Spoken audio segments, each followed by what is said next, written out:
Shout out to Ring RQ, Julius, you legend. We're going to do a joint interview, yeah? Yeah, we'll do a joint interview, Julius. Thanks for the support. You're a legend. From your girls, Raven and Ellie. Welcome to the motherfucking relay. We're covering today's top boxing news. Ow! Okay, we'll start with this. A bit of news in reference to the former WBA bantamweight champion from the United Kingdom, Shannon Courtenay. On Sunday, September 4th, she will be appearing on S.A.S. It's a reality TV show where they put celebrities through a series of military-style drills, trials, and exercises in order to test both their physical and mental strength, physical and mental fortitude. You might remember that last year, Ebony Bridges appeared on S.A.S, the Australian version of the show. Now her old buddy, her rival, Shannon Courtenay, is following suit. Shannon Courtenay hinted yesterday that some news would be dropping today, and I half expected that news to be a fight day, having a fight booked, her ring return, which we've been waiting for. Apparently, this was the news she was talking about. It's important to note that the show is pre-recorded. It's my understanding that the show has already wrapped. As far as filming, shooting these episodes, that bit of it,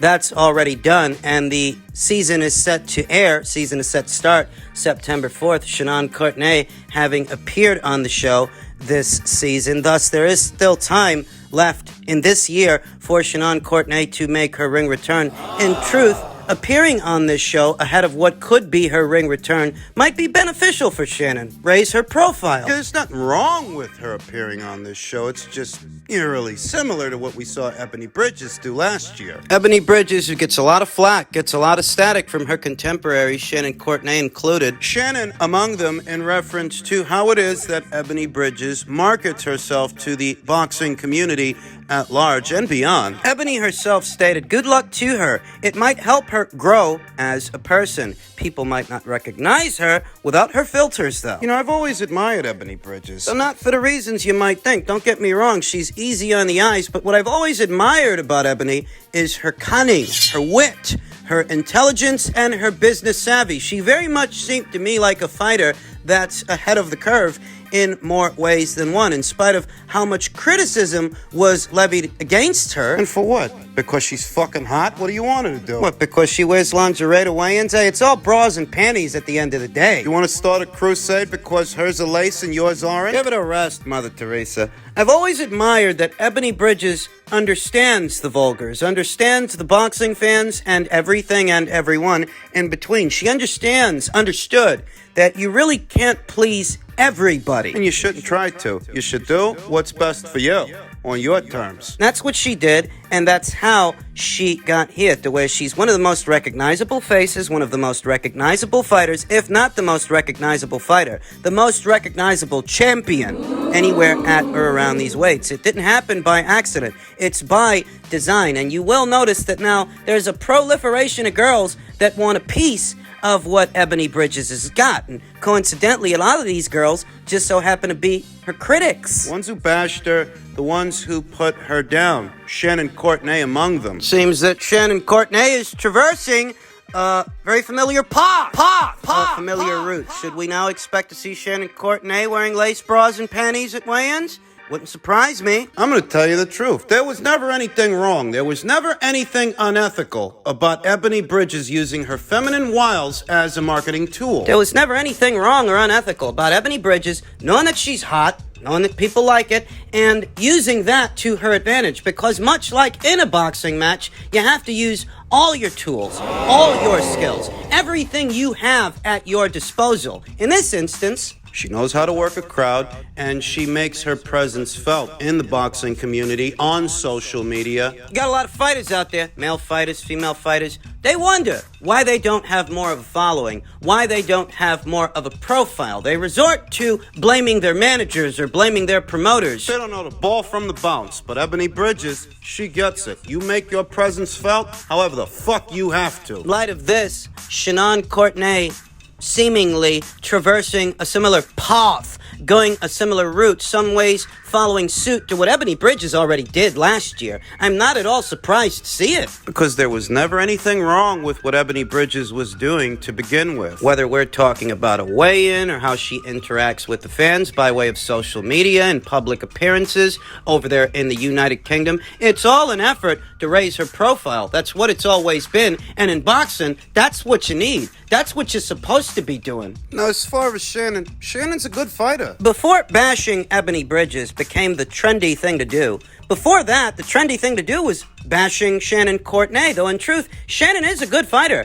I've always thought that. And this appearance on S.A.S might raise her profile ahead of what is to be her ring return, since she is supposed to be returning to action sometime in the fall in a 6 or 8 rounder, something like that. It's smart. That's what it is. It's smart of Shannon Courtenay, and it's smart of her team. She has been away from the ring for a while, and she has fallen out of the public consciousness, and she needs to get back in there. She needs to get attention whatever way she can, and this is a good vehicle for that ahead of her ring return. So keep your eyes peeled for Shannon Courtenay's appearance on S.A.S next month, early next month, on the 4th. In men's heavyweight news, Deontay Wilder very recently chimed in on a potential matchup between Tyson Fury and Alexander Usyk, the last two remaining champions in today's heavyweight division, and he said, "I think Fury would be too big for him. He just likes to use his size all the time, and a lot of other things. I think Usyk is too small, and I think Usyk's stamina has problems as well." That's rich, coming from the guy that gassed out after the first round with Tyson Fury in their last outing, their third meeting. Those of you that have been following this channel long enough will have heard me say this before. Deontay Wilder may be a very lean heavyweight as far as today's heavyweights go, but he's never had the best gas tank. He's never had the best engine. He's never been a prolific puncher as a result. The moment you force Deontay Wilder to fight, the moment you force him to try and keep up with a guy and throw punches in bunches, he gasses out. Tyson Fury had him pegged. He knew that Deontay, for the most part, is a stationary target that stands on his whole foot. He's got to plant his feet to let go of that equalizer, that big right hand. And in doing so, if you force him to move backwards, if you force him onto his back foot, it takes something off his power. And him not being a prolific puncher, he'll struggle to keep up in tandem with him not having the best gas tank. Your average Deontay Wilder fight is him losing rounds up until the knockout happens. He's not a prolific puncher. He never has been. He spends the entirety of the fight looking for that countering opportunity, that opportunity to let go of the right hand. But from the first round up until the knockout, if the knockout happens, he's not doing a heck of a lot because he ain't got the engine for it. He never has, so him saying that Usyk has stamina issues, that's rich. Alexander Usyk is a guy that can throw punches in bunches well into a fight, mid-portion of a fight, and the final rounds, the championship rounds of a championship boxing match. So I don't really know what the hell Deontay Wilder's talking about. He must be talking about some other Usyk. Deontay Wilder had stated that he'd like to fight Alexander Usyk, and he added, "I'll fight them all. The future is bright. The king is back. Ain't no excitement going through unless I'm here. I'm back by popular demand, and we will be able to gauge just how popular that demand is once the pay-per-view buys are in, the metrics for Deontay Wilder's upcoming ring return with Robert Helenius, and we'll see just how popular he is and if that popularity equates to what Alexander Usyk just made fighting Anthony Joshua, because near as I can tell, Deontay Wilder's never made anything close to what those two guys just made. $75 million for a single fight. And you know that Anthony Joshua, he made more than that. He made more than that coming off a loss. Don't be coy and don't be stupid. This is a numbers game. It always has been. You don't get $75 million for a single fight because you're not popular. You don't get $75 million for a fight that people don't want to see. So if you're on par with these two boys, if you're on par with them, you should take home what they're taking home. But we all know Deontay's not going to bank $75 million from his next fight with Robert Helenius. I do think the fight can do well commercially,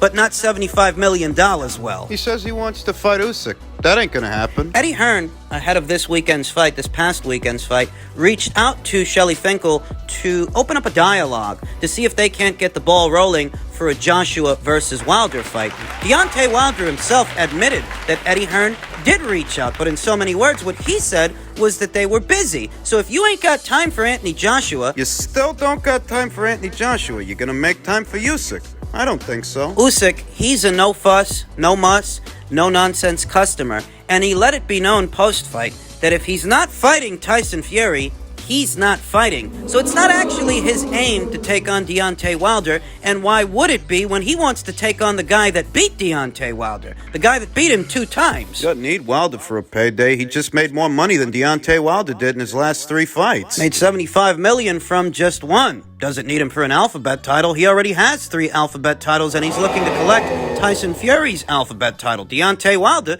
he's still on the rebound, so what's he need with that guy? Nothing. Now, if they were to fight, though I don't expect that they will, I don't expect them to, Deontay Wilder's gotten away with a lot through creative matchmaking. He convinced the world that he's a bigger puncher than he actually is, and that he is a more durable fighter than he actually is. But those in the know that Deontay Wilder, he has been hurt, came close to being stopped before by a lesser fighter, a fat journeyman in Harold Sconeers many years ago. We know that he walked right into a left hook from Eric Molina that visibly wobbled him, visibly hurt him. Here today, he was systematically battered by Tyson Fury on 2 separate occasions, 2 separate times. This is a fighter that has had more than 7 surgeries to the same arm. This is a fighter... Those kind of beatings take years off of you, and you're not the same afterwards. You're talking about a fighter that's been through the ringer more than once, who's in his mid-30s and has had several surgeries to the same arm. Just got the shit beat out of him over several rounds in his last 2 contests over the last 2 years. If they announce the fight tomorrow,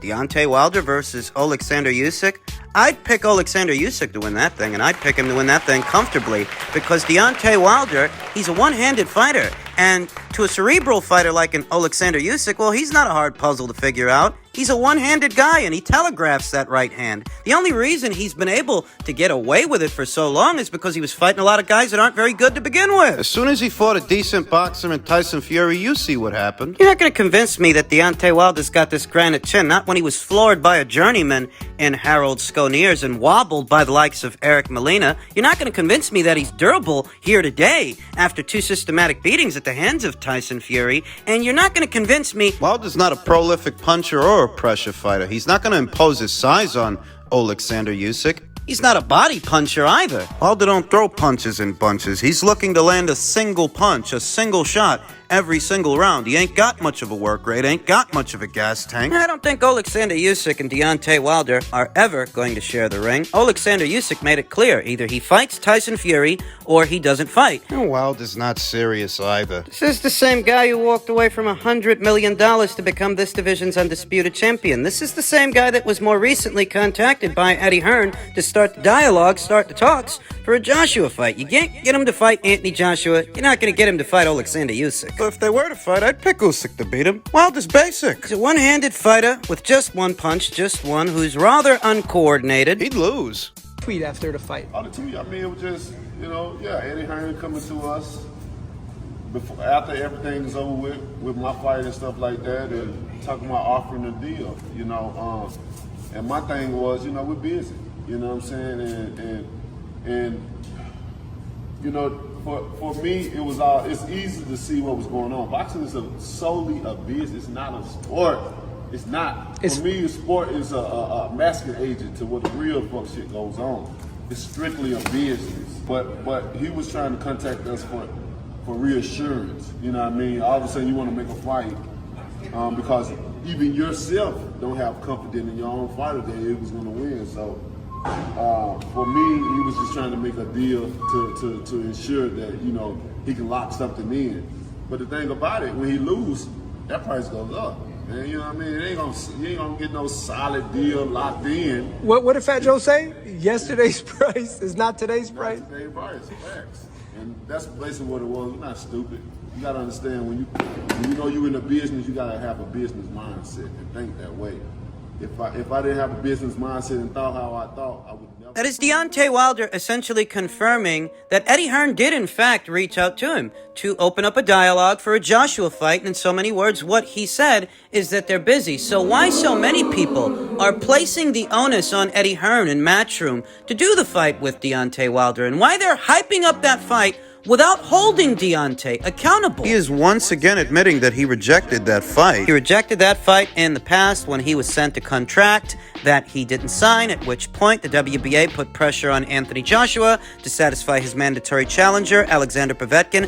Wilder rejected it then. More recently, he rejected a $100 million offer from DAZN for a multi-fight commitment that would have capped off with 2 Joshua fights. And here in 2022, he's still doing the same thing, and people want to call Eddie Hearn a liar. That was Wilder's core supporters' initial reaction to news that Eddie Hearn had reached out to Shelley Finkel. And according to Deontay Wilder, Eddie wasn't lying. He did reach out. Still a lot of people, they say this is still a big fight, a huge fight. There's a lot of money in it. And they turn a blind eye to Deontay Wilder time and time again being the one that walks away from this fight, walks away from this opportunity, trying to convince themselves that somehow it's all Anthony Joshua and Eddie Hearn's fault, even when Wilder admits on camera. Whether he admits it by way of his own social media or he admits it on camera where you can see him saying it. What goes on between Deontay Wilder and his core supporters, his cult, borders on mental illness. These people are mentally diseased. And that's fine. I was never expecting these two guys to fight anyway, and I told you that years ago. Wilder's going to fight Robert Helenius. That's who I told you he was going to fight.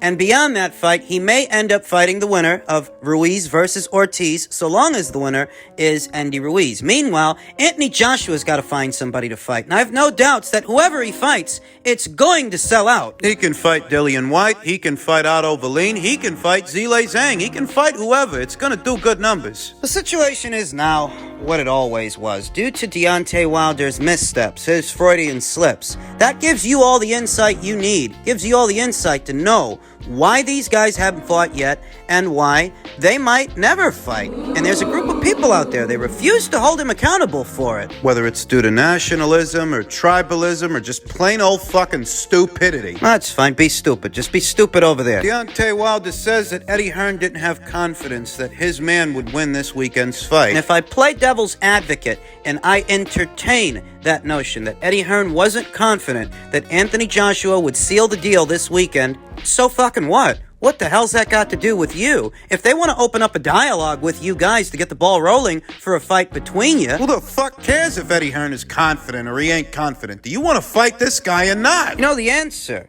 Deontay Wilder fancies himself a businessman with a lot of business savvy, but you're about to fight Robert Helenius and make a lot less money than you could make fighting Anthony Joshua. And even if you wanted a little gimme fight, a tune-up fight first, before a Joshua fight, that shouldn't stop you from having a dialogue with these people. You're just talking about the fight. You're just trying to get the ball rolling. It doesn't have to be next. But how are you supposed to ever get this fight over the line when you keep refusing to have a dialogue with these people? Or is it that you have no intention of ever getting this fight over the line? Is that what it is? Because that's what I've been saying. Deontay Wilder never wanted this fight.